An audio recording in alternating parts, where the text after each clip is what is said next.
What advice would you give to someone looking to quit porn?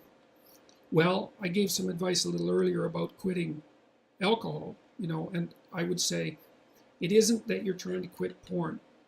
It's not the right way to think about it. The right way to think about it is that you're trying to figure out how to have a better life. And so you have to figure out, well, I would say do the future authoring program and keep your porn addiction in mind and think.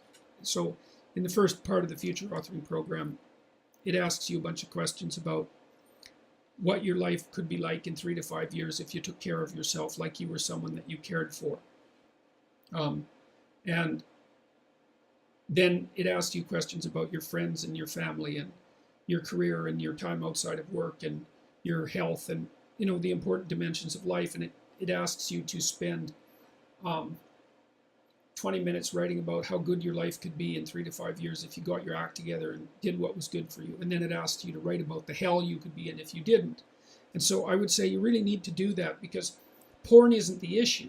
The issue is that you're not living your life the way you want to. And so you need a vision of life that's more compelling than the porn. And you need a counter vision too that frightens you, because otherwise porn is obviously extraordinarily gratifying in the short term, but you seem to be suffering from the medium to long-term consequences of its use.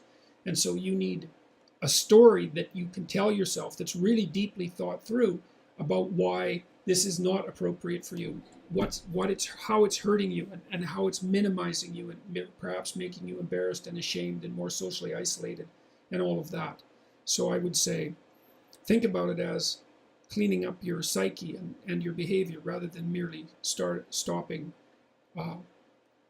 porn. You also might want to write down, and you could do this in the negative vision part of the future authoring program. You got to write down everything bad that you think porn is doing to you, because obviously you have some suspicions that this is not good for you, right? That it's actually harming you in some important way.